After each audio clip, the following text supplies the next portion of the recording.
Welcome to the Social Media Church podcast. I'm Neil Smith, joined by my co-host Aaron Magnuson, and today we are talking about Twitter. Twitter is one of my favorite social networks. Same. It was where I dove in deepest, and I would say when I got really serious, maybe about building a personal brand on social media, Twitter was the platform that I leaned into. Aaron, tell me your history with Twitter. What's your kind of take on Twitter? Well, I was late to the game. I remember sitting in one of my college classes, um, looking, and mind you, this was before um, cell phones were a thing, but this was before smartphones. So even the well-to-do people had dumb phones. I don't think I knew what an app was. I didn't understand an app, but I remember. Jordan Poyer, and you can Google Jordan Poyer and figure out who that is. He certainly had a Twitter. And I remember him tweeting during class. And he was on his phone. So there was some way, maybe he had access to like a browser. Nils, I don't even remember how that era of phone worked. I think he had a Twitter thing on, but he was not tapping the screen. It was not a touch screen. It was, he probably still had a physical keyboard and all those things, but he was tweeting.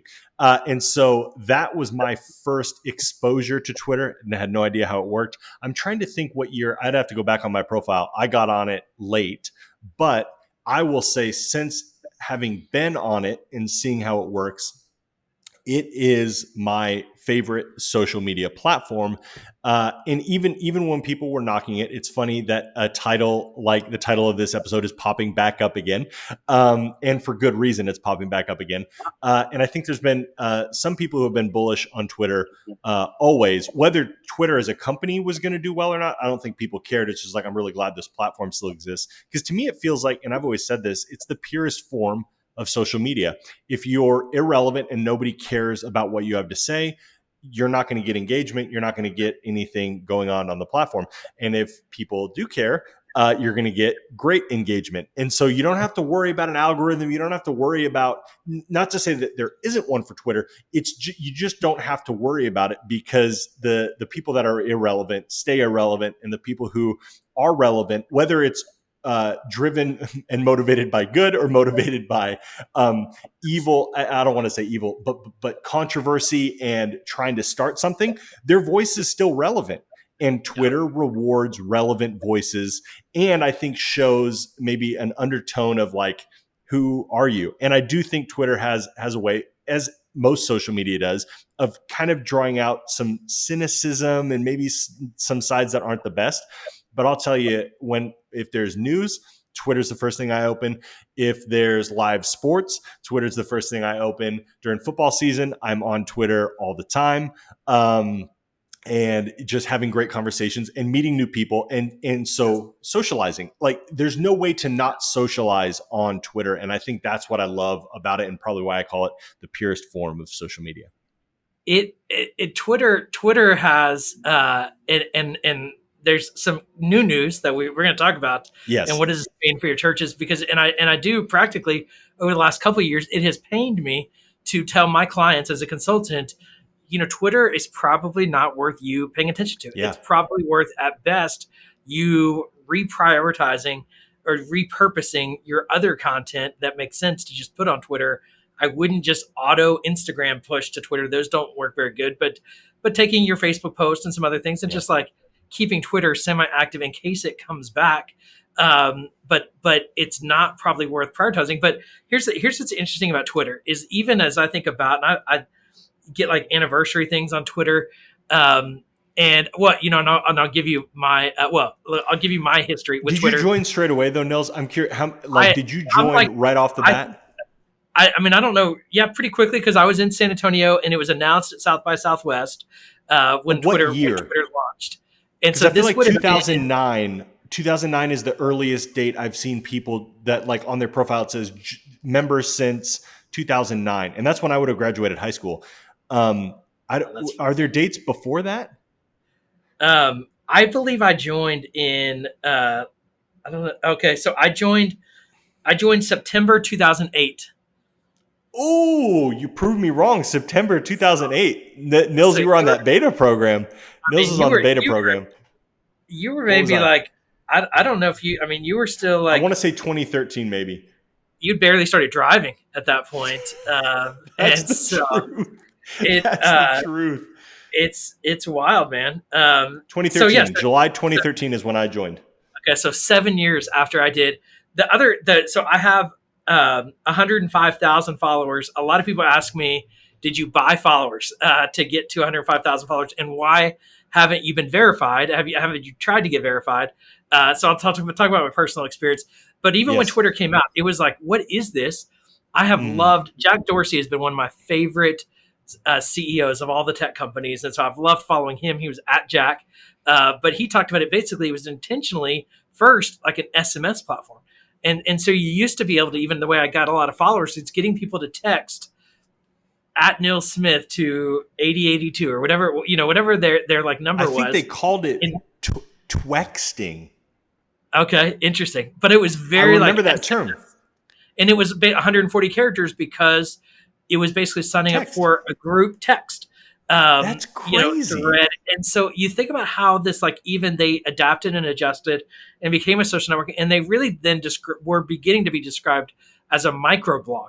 So blogging was very popular back in 2008, Huge. and you would then have a microblog that would basically be, how can you take this like long form article and turn that into a 140 character tweet? And then Twitter just kept developing. And I prioritized it. I'd read a book called by Michael Hyatt called Platform, and he was very focused on Wow. Twitter. I found Gary Vaynerchuk on Twitter, Yep. and so I focused on how can I reach more people? How can I grow my platform? Well, I found that first I found that if I follow people, a lot of those people follow me back. So if I follow more people, I can get more followers. And so I used a platform called Crowdfire, and I would follow people, and a lot of them would follow me back. And so that's originally how I grew my platform. And so, and that's how I think I grew it at one point to 160,000 followers by Wow. primarily just doing that, by following people and catching hashtags and doing kind of the general, just Mhm. being present, and finding some things that would just catch some virality and Yeah. trending.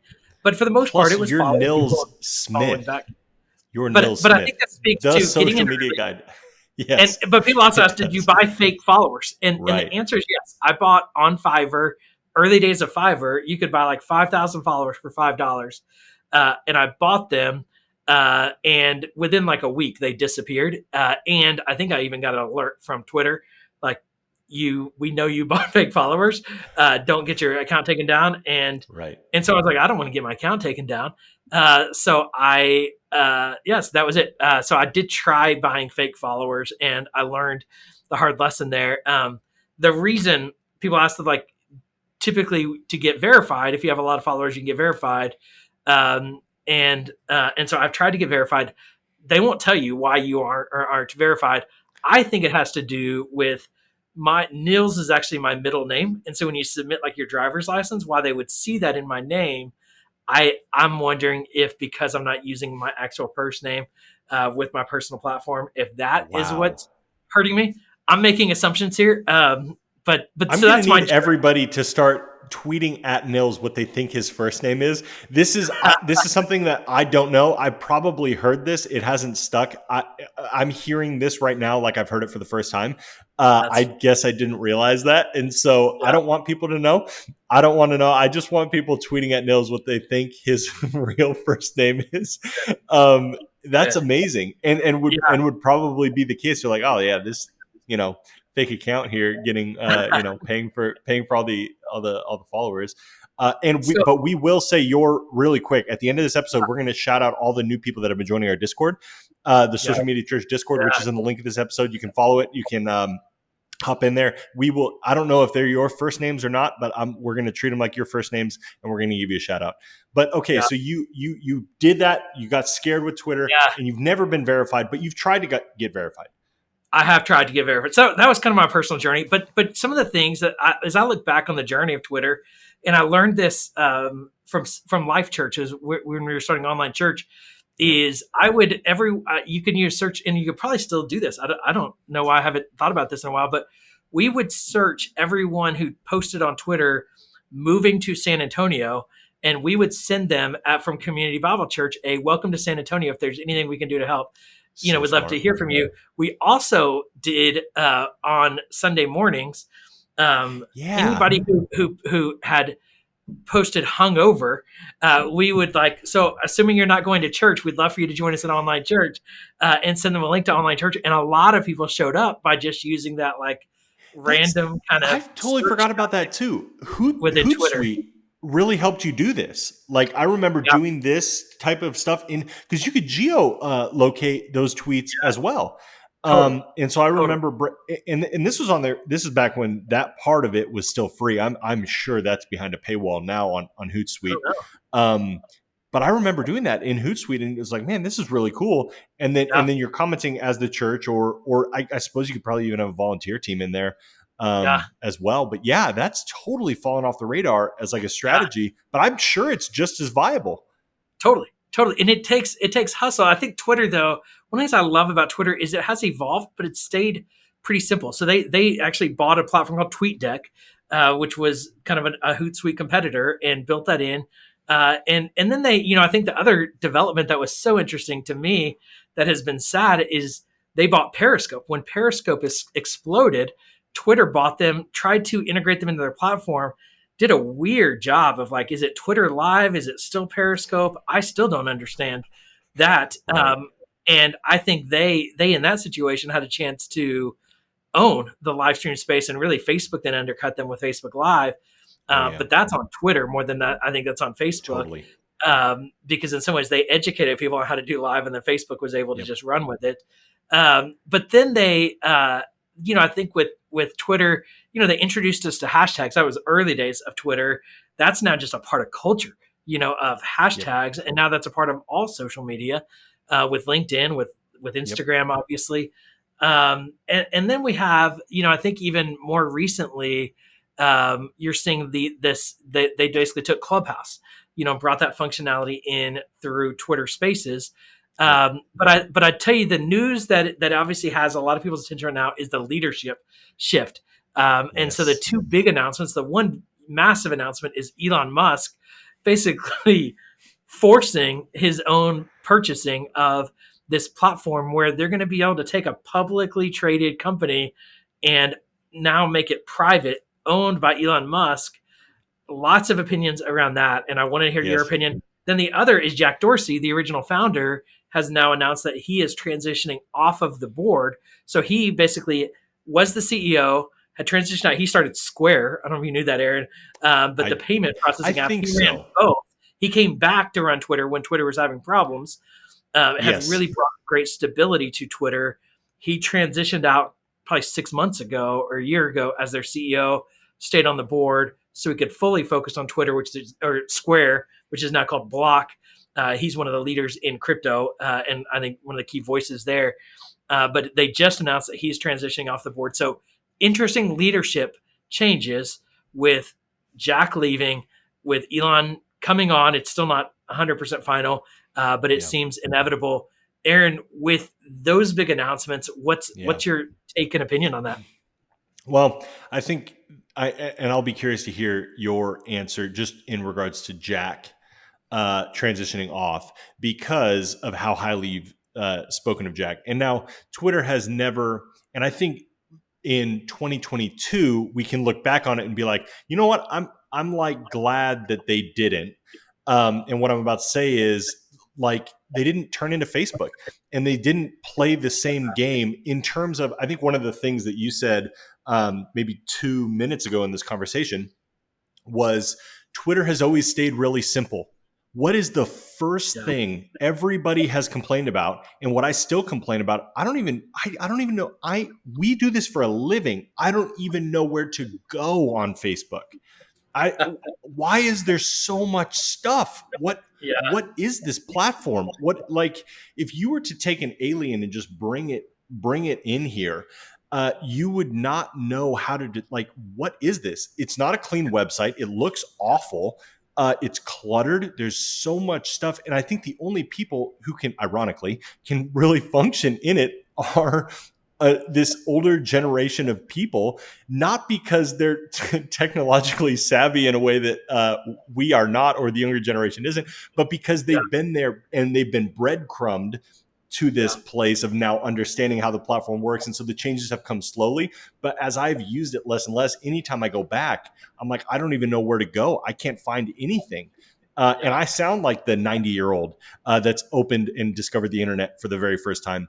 And so I do think Instagram also is turning into that, where there's just so much stuff. And it's like, what is the focus of this platform? And then I would say, and this is not an episode about Meta, but I would say Meta as a company feels a lot like that as well. And so what I've always appreciated, even though it set Twitter back, because it's like, well, how's Twitter going to monetize? How does it even make money?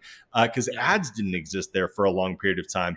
How are they going to innovate? And they try, the Periscope thing, which just felt like oil water. It's like, what is this?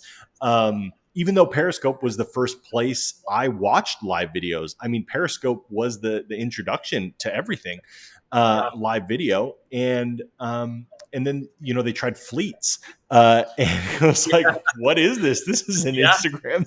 I mean, fleets hadn't even come out yet. There was just talk of it. And people were already roasting Twitter for just a terrible idea. But I think Twitter has, unlike Meta, where it seems like there's been a forcing of, we will overtake this market.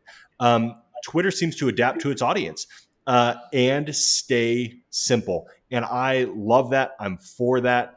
And now in 2022, that seems to be really palatable again. Now, so that's what I'm excited about. But how much of that was Jack Dorsey?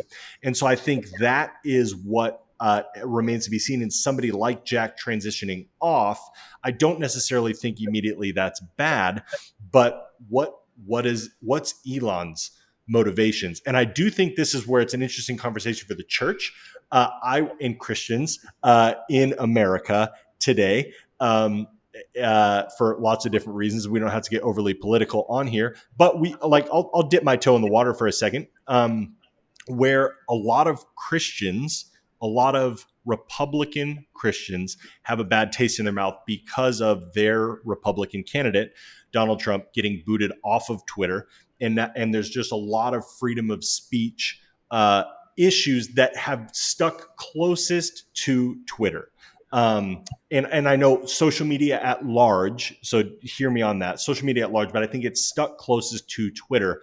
And so now knowing that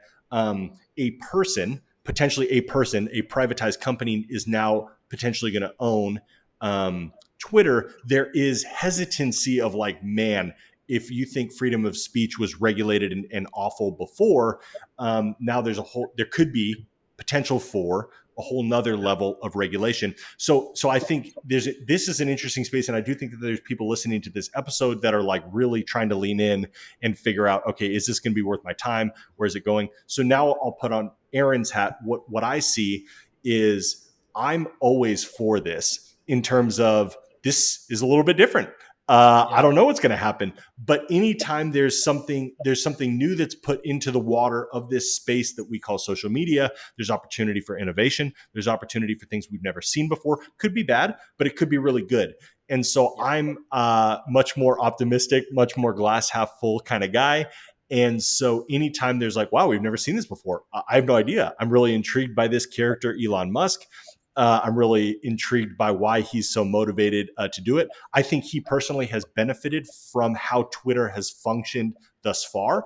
I've really liked how Twitter has functioned thus far. So maybe it's going to be a level up of more of the same and just take Twitter to its rightful place at the top of all social media.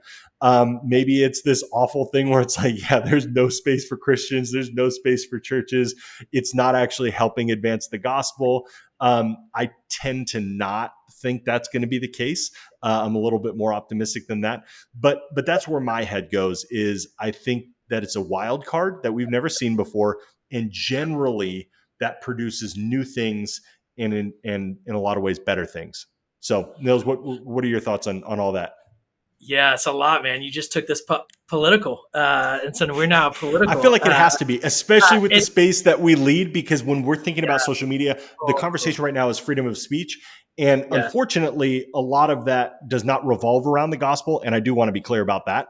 That I think a lot of the freedom of speech issues that the Christians, that we and that our churches are having, unfortunately, are not about spreading the gospel, but it's about spreading something else. And I don't want to stay there too long, but I do want to say what Nils and I will always be recommending is how does this work in terms of spreading the gospel, which is the good news of Jesus Christ.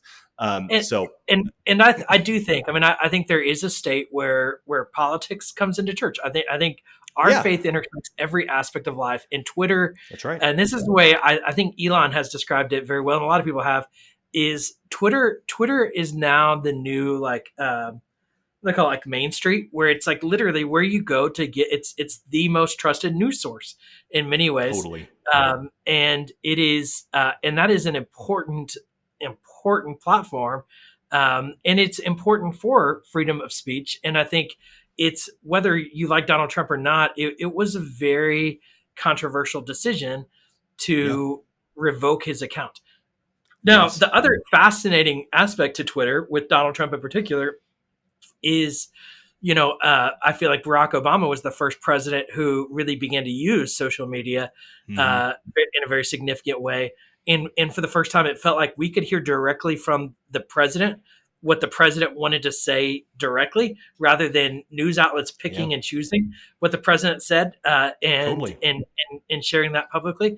And so that's, I think, one of the most powerful aspects of social media.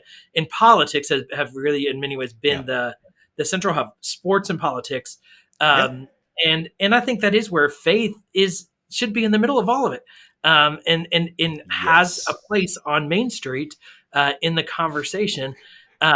So but I think to niche Twitter as just a political platform, just a sports platform, just an entertainment platform, it is the new Main Street that we should, as faith leaders, as Christian leaders, 100%. should be intersecting with, whether we're talking about cultural events or political events, or we're talking about Jesus as a part of the bigger conversation. So opinions around that. I do think just all the stuff that's happened, the transitions. Go back to the start. I didn't mean to take it in a certain direction. Just what are your thoughts on it? I was giving you a hard time, but I do think that, and I do think that's such an important conversation. My opinion is that Twitter overstepped. I do believe that, with the circumstances of January 6th, and what was being said, my personal opinion was it was probably a good decision to pause, but to totally revoke the Twitter account was, in my opinion, probably too far. But look, these are hard decisions. I don't blame the people who did that, but I think that there are plenty of other accounts that needed to also be revoked. If we're going to draw these lines, what the line is, it's just hard to know. But what we didn't feel like we knew from January 6th is what was being said there was causing harm to society, and how people were taking it, however it was intended. And so this is where AI can't decide that, and people are going to always have different opinions on that. But I think that there are a lot of questions as to how, who makes those decisions. And I think this is where governments do need to step in and create clarity, so that it's not some 26-year-old techie who's making a decision on what should be free speech or not. I'm going to lean on the side of open free speech and let people decide what they listen to or don't listen to, or what they push and retweet and don't retweet. And if the masses are retweeting a certain opinion that maybe we don't like, but maybe that's important because that's what the masses are leaning into. It's so hard to say, and it's so complicated of a situation. But I also do believe, and having done a good amount of work in like the Middle East, seeing how many Christian accounts are taken down as hate speech in those regions, it does make me lean towards like, look, I think that our voice as Christians will be suppressed, and isn't always appealing. And there are a lot of faith leaders that I wish would get off of Twitter and the things that they're saying.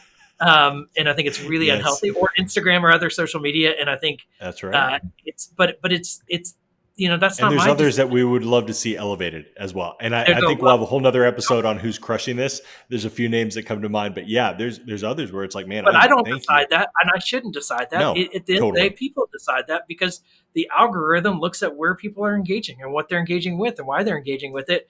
I think the other thing that I love, one of the things I check every day, Aaron, one of the first things is what's Yep. trending on Twitter.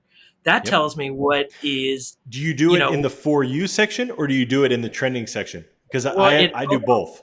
it opens up in the For You section, and That's then right. I peek at that, but then I Okay. almost always go to the trending, and That's right. it shows what's trending in America, in the United Yep. States first for me, and that keeps me kind of in tune with culture, Totally.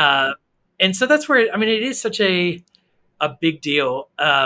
So where Twitter is going, yeah. Are you So that happy said, about Elon buying it? Like what's your and Dorsey yeah, transitioning off? What's your take on that? I'm bummed about Dorsey transitioning off. I don't think that's good for Twitter. Yep. Even Elon Musk, tweeted a dumb tweet that makes me nauseous. Yeah. That a CEO with the power that he has uh, would post a, in my opinion, perverted uh, middle school tweet. It's very Yes. Elon Musk of him. Um, but regardless, he basically posted, "I like Jack and I'll miss him on the board," or I wish he wasn't leaving the board. And I think that's probably most people that have any awareness of Jack Dorsey would think that. Now, I respect it. I don't think it's, he was set to transition off. I don't think it's because Yep. of Elon. I think he's really just focused on block and what he's doing there. Yeah. Jack Dorsey's not a bored guy that's looking to retire. He's just looking to where Right. to focus his energy and time most Yep. significantly. Elon buying it, I don't love that. In some ways, Elon is gaining a monopoly on innovation. But that said, Elon is a genius, and the things he's involved in, I think, I feel like he's generally making the world a better place through the technologies. I love what Yeah. he's doing through SpaceX. I love what he's doing through Starlink. What he's doing to Yeah. provide internet right now to the Ukraine. Incredible, incredible what his technology is allowing it to do. What Mhm. Tesla is doing, for both the automotive industry and just the environment, into that. So I'm a big fan of Elon. He's probably who I look to the most as an innovator to learn from. Yeah. And so I think he's going to make Twitter better. He makes these companies that he Yeah. acquires, and people think he's often built he's bought most of these companies, and then he scaled them. We just didn't know about it until Elon was Yeah. involved. And so I think Twitter can explode under Elon's watch, and he knows how to get attention. That's one of the things that he's done so well in all of his companies, and I think it's one. So, to me, with Elon buying Twitter, there will be extra attention on Twitter, and so if there ever is a time for you to begin prioritizing Twitter, That's right. it's now. So that's really my big Yep. opinion here. Is it's time to start paying Agreed. attention to Twitter, and maybe time to start doubling down on Twitter. Um, what's funny right now is I feel like the primary Twitter strategy is to tweet a inspirational tweet and screenshot it and post that on Instagram. That's the Oh main my use of gosh. Twitter, is just the screenshot for Totally. Instagram. But I do think that, look, like, take your sermon on Sunday, get as many quotes out of it, and just post those on Twitter, Yep. and start there, and just. But we don't need to get so fancy with videos and graphics. Like, Yeah. literally just text-based Text. inspirational tweets Yep. is where I think, and I think starting to prioritize unique content for Twitter, Totally. because we might be on the verge of a basically Twitter seeing a resurgence, That's right. and maybe becoming the most significant social network. That's right. And we'll have a whole episode. I would imagine the next episode to release after this one is going to be one on practical steps for you to take. I love that first practical step of like, okay, time to start considering it, figuring it out. I think even before that, you pastor who's listening to this, you ministry leader who's listening to this, you creative graphic designer listening to this, get on Twitter yourself.